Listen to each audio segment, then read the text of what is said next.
Programa em Cartaz. Oferecimento Topázio Cinemas.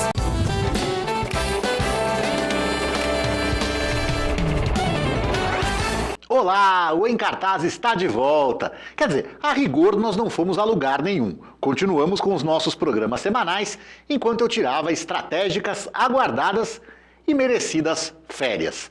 Só que foram programas especiais, exibindo entrevistas de um passado recente e também inéditas, como é o caso da do Casagrande.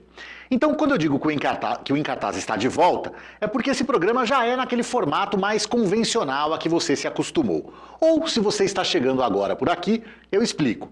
Aqui no Em Cartaz se fala de cinema. Mais especificamente, nosso foco principal é no que está estreando na semana. A ideia é ser um guia, contar para você as principais novidades da semana nos cinemas, com informações sobre a produção, a classificação indicativa, a duração, até para você programar, a quantidade de pipoca e de bebida que vai levar para a sala e, claro, planejar aquela parada no banheiro para não ter que sair no meio da sessão, Aqui você encontra um guia para as estreias. Mas sempre pode aparecer alguma surpresa qualquer, como uma entrevista bacana, por exemplo. Então, para esse novo ciclo do programa que está começando, fica o convite para você me acompanhar toda semana. Para facilitar para você e para nos ajudar, você também pode se inscrever no canal, curtir os vídeos, comentar, compartilhar. Somos todos amigos aqui, beleza? Ainda antes de falar das estreias, se você está aqui, é porque gosta de cinema. E se gosta de cinema, é bem provável que tenha visto as indicações do Oscar, que saíram agora nessa semana. Bom, até o dia 10 de março, quando acontece a cerimônia, a gente vai falar mais aqui sobre os principais candidatos. Até porque alguns deles ainda não estrearam no Brasil. Ainda vamos ter programa especial sobre o Oscar, então aguarde. Agora sim, vamos para as nossas estreias, porque o tempo está passando. E essa nossa volta é com tudo, porque são nada menos que 3 estreias. E tem filme que está na disputa do Oscar com 5 indicações. Mas eu chego lá. Antes, tem uma estreia que é de filme nacional.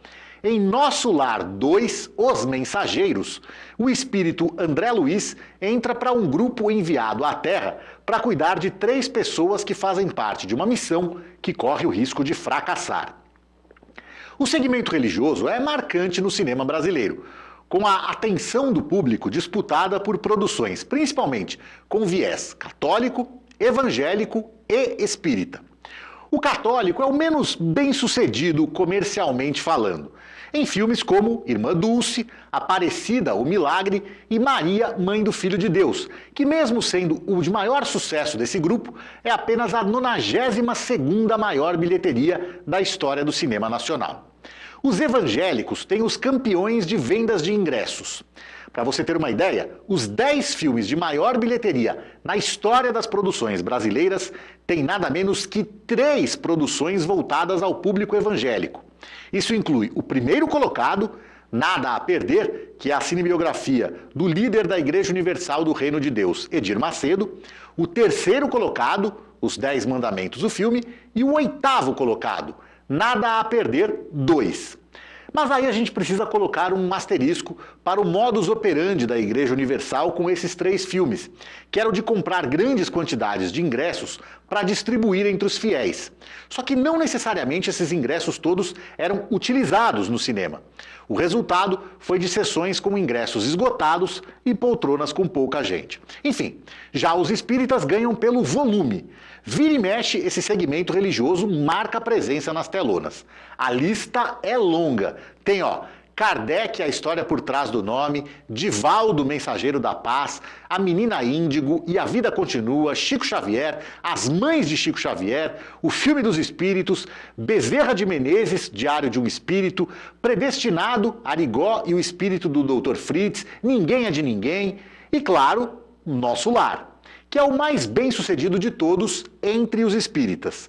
É a 30ª maior bilheteria de todos os tempos no Brasil e a 13ª desse século. Transportou para as telas o sucesso do livro.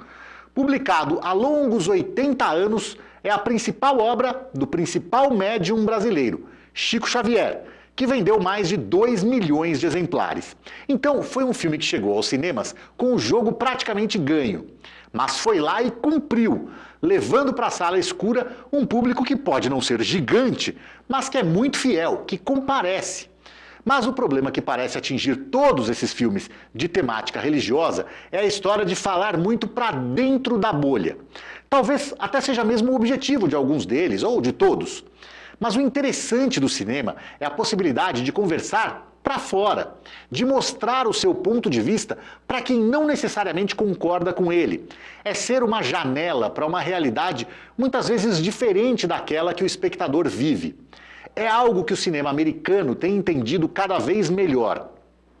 Lá, as produções que seguem uma linha mais religiosa têm investido em valor de produção, em um maior cuidado com as atuações e em roteiros menos doutrinadores e mais sutis, o que leva até mesmo a buscar outros gêneros que não só o óbvio drama.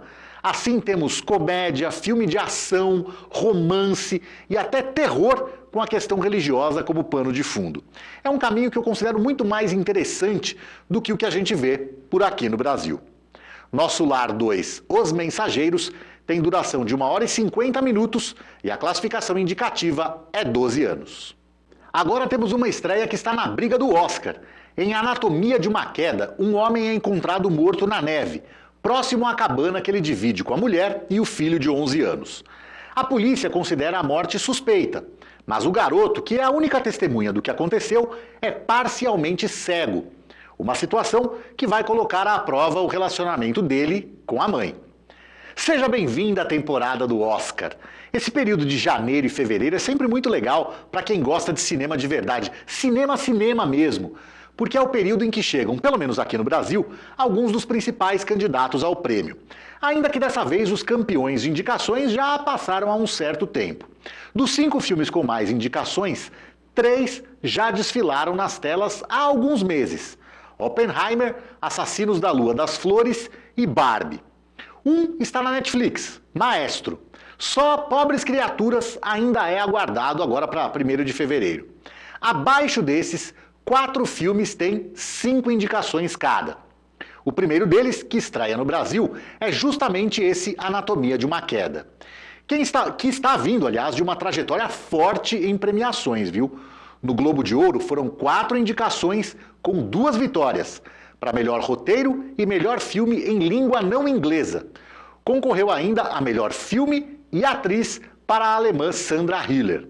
No seu país natal, a França, Anatomia de uma Queda amealhou o impressionante número de 11 indicações ao César, o chamado Oscar francês. Além, claro, de vencer nada menos que a Palma de Ouro no prestigioso Festival de Cannes. Em Cannes, aliás, até o cachorro do filme foi premiado pela sua atuação. Mas é nesse festival aí que pode estar a raiz de algo estranho. A diretora Justine Triet, que se tornou apenas a 3ª mulher a ganhar a Palma de Ouro em 76 edições da premiação, fez, durante o seu discurso de vitória, um discurso contra o governo francês, criticando vários aspectos, entre eles a política cultural. E aí, para a surpresa de muita gente, o governo escolheu O Sabor da Vida e não Anatomia de uma Queda para representar a França no Oscar de melhor filme internacional. Acabou que ele não chegou entre os finalistas em uma categoria onde, aparentemente, a Anatomia de uma Queda teria muito mais chances. Tanto que conseguiu 5 indicações: edição, roteiro original, atriz, diretora e melhor filme. Ficou com muita cara de retaliação do governo contra o filme, coisa feia, hein? Uma polêmica que não tira a qualidade da obra, claro, que fica agora disponível para nossa apreciação. Anatomia de uma Queda tem classificação indicativa 14 anos e a duração exige um pouco do espectador, 2 horas e 31 minutos. Nossa terceira estreia nos cinemas é baseada em uma obra de William Shakespeare, olha aí. Mas se você não curte filmes de época, pode relaxar, porque Todos Menos Você é uma produção super contemporânea, passada nos Estados Unidos e mais ainda na Austrália dos dias de hoje. Bee e Ben são 2 jovens que se conhecem por acaso e marcam um encontro. Tudo caminha magicamente perfeito, até que um mal-entendido afasta os 2, que passam a praticamente se odiar. Corta para meses depois. A irmã dela vai se casar com a melhor amiga dele lá na Austrália. E Ben e Bee vão ser forçados a conviver durante alguns dias. E um jogo de interesses acaba fazendo com que eles finjam estar namorando, o que é o estopim para uma série de confusões. Houve um tempo em que comédias românticas eram figurinhas fáceis no cinema. Tempos em que Meg Ryan e Sandra Bullock eram rainhas. Talvez esse subgênero tenha enjoado o público. Talvez a fórmula tenha sido espremida à exaustão. Talvez ainda, e isso é sempre uma possibilidade, o mundo tenha ficado menos romântico nesses últimos 20 anos. Fato é que a comédia romântica foi sumindo do cinema, ainda que o streaming continue sendo abastecido por elas. Eu lamento esse sumiço. Eu adoro comédias românticas. Elas são as herdeiras naturais de um certo tipo de filme leve, de comédias de costumes, que Hollywood produziu em série com maestria nos seus anos de ouro. Uma visão otimista do amor e dos relacionamentos humanos que faz bem para todo mundo. Se você já assistiu a uma quantidade suficiente de comédia romântica na vida, provavelmente não vai encontrar nada de novo em Todos Menos Você. Muitos dos velhos clichês aparecem, o que talvez não incomode os apaixonados por esse tipo de filme. Eu sei que a mim não incomodaram.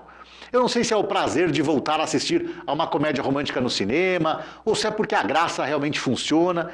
Eu só sei que eu me diverti muito na sessão que eu fui com colegas de imprensa. Certamente muito disso tem a ver com o casal de protagonistas.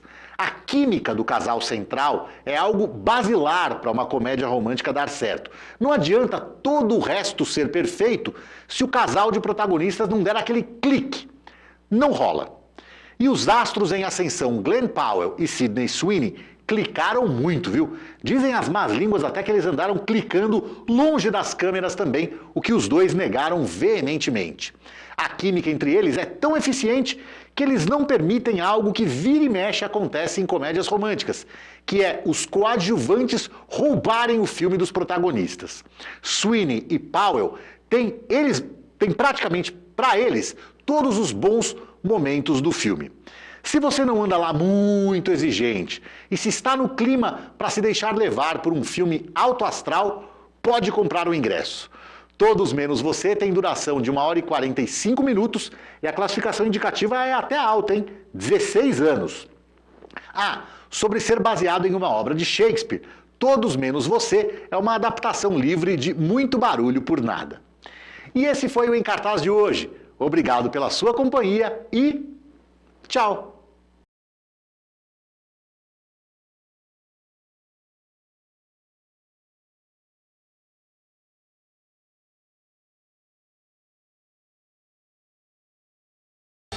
Programa Em Cartaz. Oferecimento Topázio Cinemas.